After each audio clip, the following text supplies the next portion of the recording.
Bonjour. Eh ben, je casse tout. J'espère que vous allez bien. Alors, il est 11h51, je crois. Et je me suis dit, bah écoutez, on est jeudi aujourd'hui. Et ce serait bien en fait de pouvoir échanger encore 10 minutes ensemble pour une petite réflexion et vous faire comprendre aussi certaines choses. Pour ceux qui ne savent pas, moi je suis une ancienne femme battue. Je le redis encore. Et la plupart du temps, il y a beaucoup de personnes qui ne comprennent pas exactement la femme battue. Moi, je vis en France. Nous avons une certaine réalité par rapport à ça. Et la précédente vidéo que je vous ai faite, je vous ai dit que la jeune fille aujourd'hui a besoin d'être enseignée. La jeune fille aujourd'hui a besoin de comprendre. Et les jeunes hommes aussi ont besoin d'être éduqués par rapport à la violence. Parce que, sans vous cacher, ça commence bientôt. Ça commence bientôt que vous ne le pensiez. Et la plupart du temps, les gens, ils ne comprennent pas réellement la femme battue. Moi, j'ai été confrontée à certaines situations. J'ai été confrontée aux personnes qui me disaient qu'une femme qui se faisait battre, c'était une femme qui n'avait pas de personnalité. Une femme qui est faible. Mais vous savez, la violence, elle peut tous nous attraper par rapport à des mauvais choix. Tu peux tomber dans une situation avec un homme que tu vas avoir des sentiments. Parce que l'amour, ce n'est pas la violence. On ne peut pas aimer quelqu'un, on ne peut pas dire qu'on aime quelqu'un qui te violente, qui te brutalise. On n'appelle pas ça de l'amour. Vous savez tous ici qu'à la base, moi, je suis d'abord chrétienne. Donc, il y a une certaine moralité dans la chrétienté avant d'employer certains mots. Je ne pense pas que si ton mari te tape, ou bien si ton conjoint te tape, c'est de l'amour. Mais nous avons tous une autre manière différente d'aborder justement le cas de l'amour dans la violence. C'est pourquoi encore, en ce jour, je viens encore un petit peu réveiller certaines personnes. Que vous comprenez que l'amour n'amène pas à la violence. Et si je dois aller un peu plus loin dans une parole qui dit « L'homme quittera son père et sa mère, s'attachera à sa femme, et les deux ne feront qu'une seule chair. » Et si on doit réfléchir dans ce sens, ça veut dire que tu ne peux pas faire du mal à ton semblable, celle qui est censée t'accompagner, celle qui est censée être la mère de tes enfants, celle qui est censée être ce support-là pour toi. Et j'amène encore chacun de nous ici à réfléchir. Moi, j'ai été beaucoup attaquée à l'époque par ma communauté en me disant que j'étais faible, que je ne pouvais pas me faire taper comme ça, en plus par un blanc. Vous savez, la violence conjugale, elle n'a pas de couleur. Il n'y a pas de noir, il n'y a pas de blanc, il n'y a pas de jaune, il n'y a pas de bleu. Un homme violent reste un homme violent. Donc aujourd'hui, c'est quoi le message? J'ai juste envie d'expliquer un peu parce que je pense que beaucoup de femmes ne font pas forcément de témoignages par rapport à la violence. Moi, je vis en Europe et là où je suis actuellement, on a une autre façon d'aborder la violence que dans nos pays.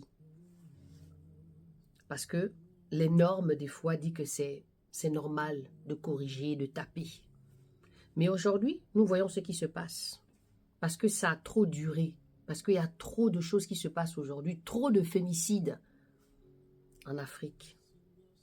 Et il y a aussi des femmes qui se joignent à vouloir dire que c'est bien quand ton mari te tape. Elle ressentira plus de plaisir ou d'autres. Mais alors qu'il y a d'autres personnes qui souffrent par rapport à la violence. Une personne comme moi, j'en ai souffert. Parce que je ne suis pas rentrée dans mon couple pour souffrir ou bien d'être traitée de sale africaine ou bien de sale noire. Non. Je me suis mariée parce que j'aimais la personne qui était en face de moi. Mais il s'avère que... Vous savez, tout ça, ça fait partie des blessures. Mais je n'ai pas envie de créer la polémique ou des débats inutiles. Parce que vous savez mon sujet, moi je suis analysante. Donc j'analyse énormément. par rapport à la psychanalyse que je fais. Donc, je cherche toujours à trouver des réponses chez l'autre. Parce qu'il n'y a jamais de fumée sans feu. Quand les gens réagissent, c'est parce qu'il y a quelque chose. Bien sûr, ça ne donne pas le droit. D'accord? Ça ne donne pas le droit de faire du mal à l'autre. Ou à sa femme. Voilà. Mais beaucoup de gens, j'ai entendu beaucoup de choses. La femme, une femme battue, c'est une femme qui est bête. Elle n'est pas intelligente. Ah, c'est pas une femme de caractère. Ah, moi, si c'était moi, j'allais partir. Je me suis posé la même question. Enfin, je veux dire, c'est revenu dans mon... J'ai commencé à réfléchir à ce sujet en me disant, mais qu'est-ce qui s'est passé? Parce que de la manière dont les choses sont arrivées, je n'ai pas été... Je n'ai pas... Vous savez, des fois, on a des dénis. Parce que la violence conjugale, vous savez, il y a la violence... Dans la violence, il y a beaucoup d'aspects. Il y a la physique, il y a la verbale, il y a l'économique, et il y a aussi spirituel. Il y a aussi la violence spirituelle. En général, la violence, ça commence toujours par une gifle. Quand quelqu'un te gifle, c'est déjà une violence. Il y en a qui vont me dire, oui, mais non, la gifle, ça ne veut rien dire. Quelqu'un, non.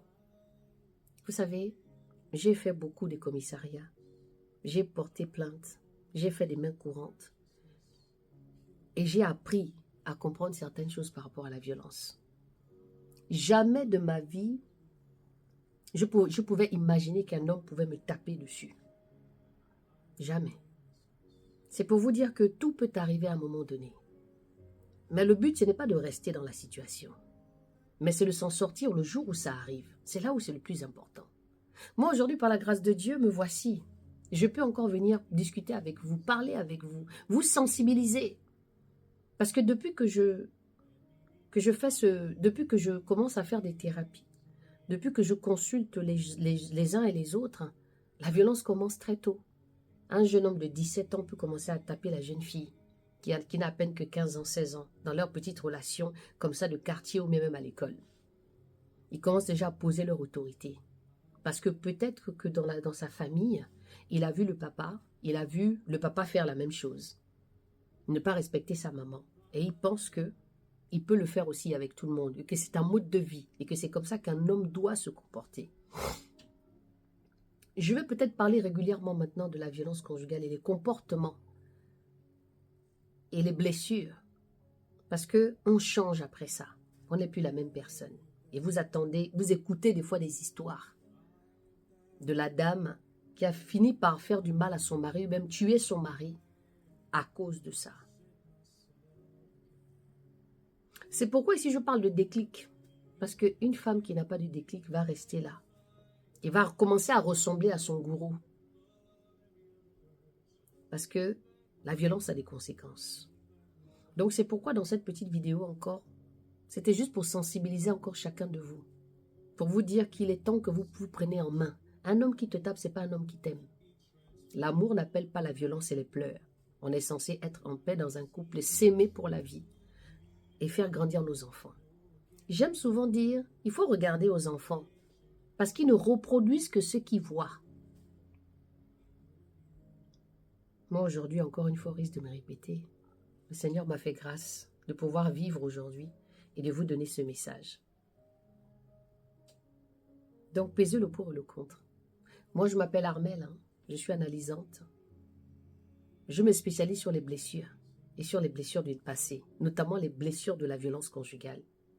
Ces blessures qui peuvent te rendre alcoolique, ces blessures qui peuvent en faire en sorte que tu changes ta sexualité, ces blessures qui font en sorte que tu as peur maintenant d'aimer les hommes, cette blessure qui fait que tu as perdu confiance en toi. Et c'est une ancienne femme battue qui te parle. J'ai passé 7 ans dedans. 7 ans dans cette violence morale, physique, sexuelle, économique. J'ai vécu tout ça. J'ai vécu l'humiliation. Plusieurs fois, j'ai failli mourir. Mais Dieu a fait en sorte que je sois là. Et aujourd'hui, j'accompagne les femmes à s'en sortir. Ceci dit, je vous dis à tantôt. Que le Seigneur vous bénisse.